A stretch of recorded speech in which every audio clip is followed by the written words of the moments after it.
L'importance donc d'étudier Limoud HaMussar, les livres de morale, les livres qui viennent travailler sur les midot. Comme on a vu, Barati, comme dit la Gemara dans Masechet Kedushin ou Daf Lamed, la Gemara dit que Barati Yetzer Hara Baratilo Torah Tavlin. J'ai créé un Yetzer Hara, j'ai créé une Torah Tavlin, j'ai créé une Torah qui est l'épice du Yetzer qui vient adoucir les midot de l'homme, les envies de l'homme. Comme j'ai dit hier, le sujet du Yetzer Hara, c'est pas un petit ange qui vient, qui nous fait ça, et puis qui se sauve. Et là, c'est nous-mêmes. On fait partie nous-mêmes, Raminéora, comme dit la Torah. Un homme, il est avec un yesod, avec une base, avec quelques pourcentages qui sont favoris, comme on a expliqué. Le favori dans cette histoire, c'est le Yetzer Hara. Il est favori depuis notre naissance et il a 13 ans d'avance. Donc, quelque part, l'homme, il a du travail à faire et rattraper ce côté-là où le Yetzer Hara a pu le faire tomber, le faire chuter. Donc, il a un travail à faire, l'homme. Comment il peut arriver à gravir les échelons et à arriver à être lui-même et être parfait, comme c'est marqué, Ishtam, Yoshev ou Alim, ça c'est Yaakov, et Yaakov par définition c'est Israël, et Israël c'est la perfection, et on doit arriver à cette perfection-là. Comme il a dit hier le Rav Akoun, il a dit que Nachon, Abraham, Yitzhak et Yaakov c'était des gens extrêmement élevés. Mais d'un autre côté, ça ne change pas que c'était des humains. Et le fait que c'était des humains, ça veut dire qu'ils sont arrivés à un travail personnel. Et c'est ça l'exemple. On doit prendre l'exemple sur nos pères. Okay? Quand un homme pourra dire, ma taille, comme on dit la phrase là-bas, ma taille, yagiou les maasé à vos tailles, quand pourrais-je savoir quand mes actes vont être comme les actes de mes pères? Donc on voit bien qu'on fait une référence à nos pères. Donc si on fait une référence à nos pères en pensant que nos pères, c'est des gens des anges, alors en quoi tu te réfères à eux? Eux c'est des anges, nous on est des hommes. Non, pour te dire qu'Abraham, Yitzhak et Yaakov, quand bien même c'est des gens très élevés, mais c'était un départ comme nous tous. C'était des hommes, comme nous sommes des hommes, et on peut arriver à cette dimension-là d'Abraham, Yitzhak et Yaakov. Par contre, on arrive à ça, justement par le Limoud HaMussar. C'est quoi le Limoud HaMussar? Comme j'expliquais, c'est pas Geinam et Geinam, comme beaucoup de gens pensent que c'est ça. C'est faux, c'est complètement faux. Les premiers livres de Moussar exceptionnels, que je vous conseille de lire, d'ailleurs, je vous l'ai dit plusieurs fois, c'est Chovot Alevavot. Il n'y a aucune fois là-bas le mot tu auras le Geinom, et tu auras ça, et tu auras ci, ou tu auras ça. C'est que de la philosophie, c'est que de la pensée. Comment arriver à ce que l'homme se perfère et s'approche de Dieu. Tu comprends? Et c'est tout avec des définitions et avec des analyses de ta personne. Donc en fait, le Moussar, si on pourrait l'exprimer avec un autre terme, le Moussar tout simplement, c'est l'analyse de sa personne. C'est se connaître. Et quand tu te connais, alors tu sais ce qu'il faut arranger et ce qu'il faut éviter comme sujets qui ne sont pas pour toi du bien. D'accord? Donc ça, c'est ça ce qui est très important. Comme on a vu hier que si le cœur d'un homme est pierre, even, alors la Torah va faire, comme ça dit le Midrash, va faire en sorte que, la Gemara d'ailleurs, va faire en sorte que ça va être ta pierre, cette pierre-là qui est un cœur dur, va être nimoire, va être de la pâte, va être, d'accord? Et si c'est un cœur de fer, alors comme il est dit, que le fer, il possède sa colle, il y a vos patiches, il possède celle-là. Okay? Il viendra le fer et cassera la pierre, ça c'est pour le pierre. Et si c'est du fer, ton cœur est fait de fer, alors le barzel sera mitpotsetz, va éclater en petites récissime, en petits morceaux, par justement l'étude de la Torah, particulièrement par l'étude du Moussar, qui est le travail des midot. Bon, il faut arriver à ça, il faut se travailler sur ça. Et comme on a vu que les sadikim sont appelés Hayim, pourquoi ils sont appelés Habim? Parce que justement, Avilou Bemitatam. Pourquoi? Parce que justement, leur comportement sur cette terre a laissé un rochem, a laissé une trace, comme on l'a vu pour Yaakov. Cette trace-là qu'on voit de tzadikim, même après leur mort, fait qu'ils sont appelés toujours vivants. Et chez les Rechaïm, bien qu'ils soient vivants, ils sont appelés morts. Pourquoi? Parce qu'ils ne laissent aucune trace. On ne peut rien apprendre d'eux. Ils ne servent à rien. Alors quelque part, même s'il est vivant, le rachat, il est appelé maître, il est appelé mort. Comme ça, disent les Chachamim, que tzadikim, nikraïm, tzadikim, nikraïm, la Gemara dans Masechet Brachot, au Daf Yutret, la Gemara dit, tzadikim, nikraïm, hayim, afilou bemitatam, et rishaïm, nikraïm, metim, afilou bechayem, même dans leur vivant. Bon, donc il faut essayer de s'efforcer, être appelé tzadik, c'est-à-dire de faire le travail qu'on a à faire sur cette terre-là pour s'élever, et même après notre départ, qu'on laisse une trace, ça veut dire qu'on laisse, bon, Hachem a un patrimoine, de bienfaits, de bonnes actions, afin de dire, ah, je voudrais faire comme mon père Abraham, Yitzhak et Yaakov. Et comme ça, c'est aussi pour nous. Alors maintenant, sur cette idée-là, pour arriver à ça, il faut être comme cette échelle, un peu comme on a vu avec Yaakov également. C'est l'échelle de Yaakov, qui est Moutsav Arza, qui est posée au sol, et qui va jusqu'à Shamaïm. Okay? C'est-à-dire qu'un homme, tant qu'il croit qu'il est dans les airs, d'accord, il pense qu'il tout savoir, il pense tout connaître, il pense déjà être parfait, il pense qu'il n'a rien à se reprocher, il pense qu'il est arrivé déjà près de Dieu.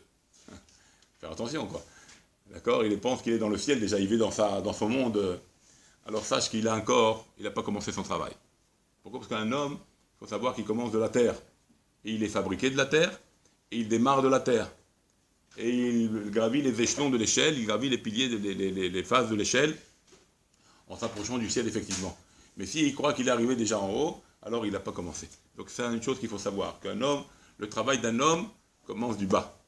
On est ici sur cette terre, on a un travail à faire, et on s'élève. D'accord? Et on s'élève.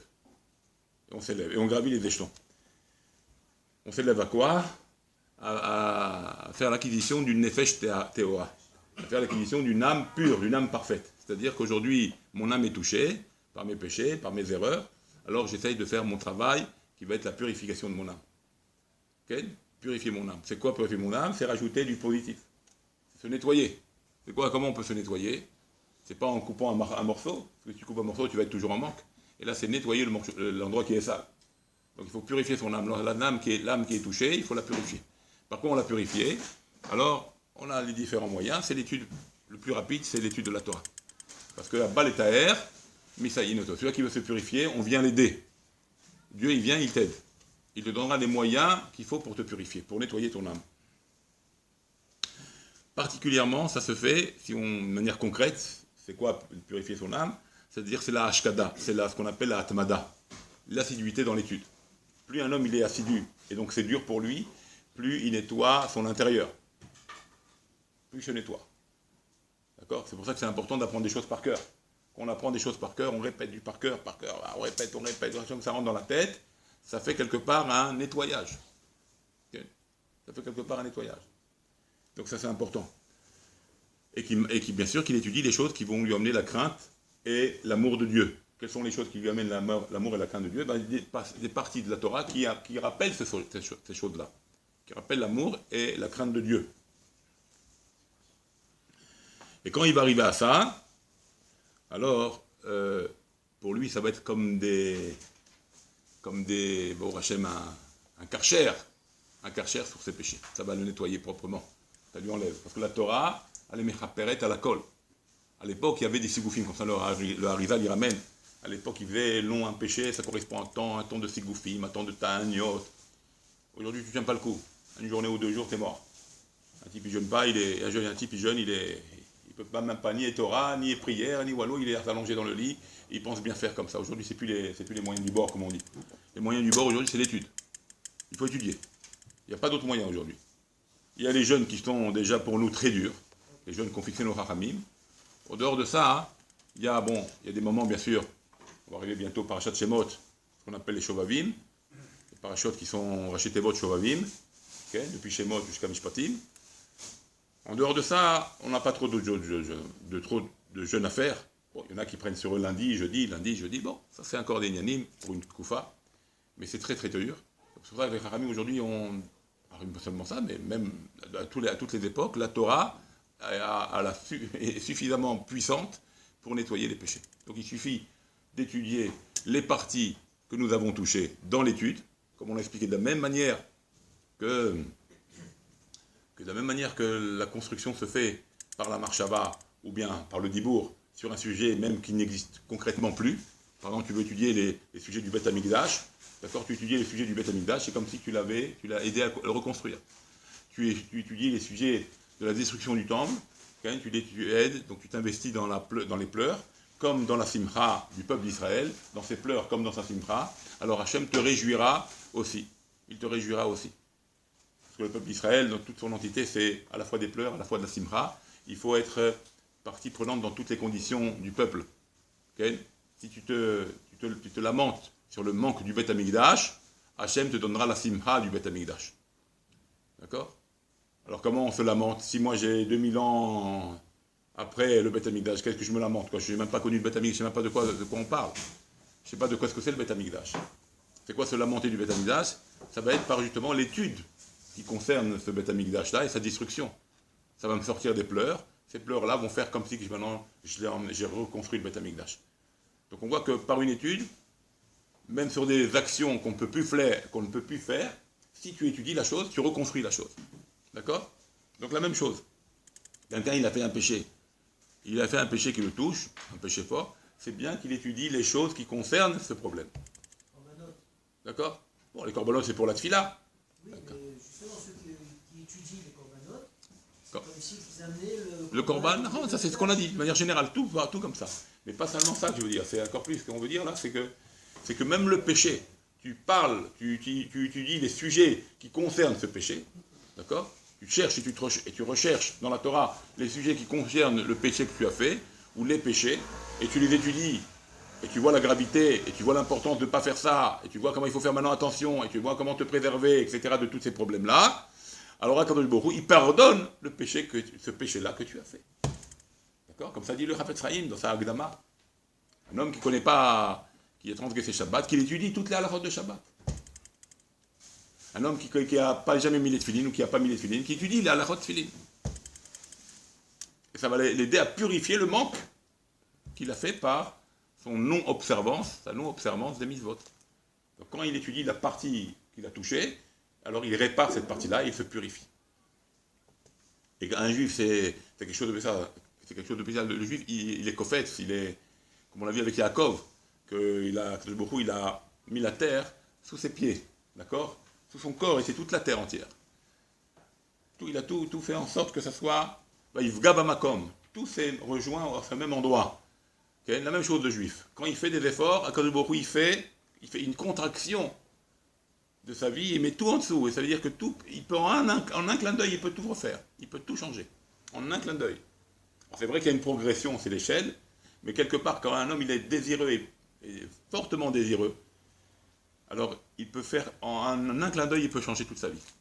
Alors ça, c'est l'étude particulièrement du Moussar également, donc qui nous donne le travail de nos midot, le travail de qu'est-ce qu'il faut réparer, et comme ça, hein, on peut gravir les échelles et les échelons, et on arrive Bezrat Hashem.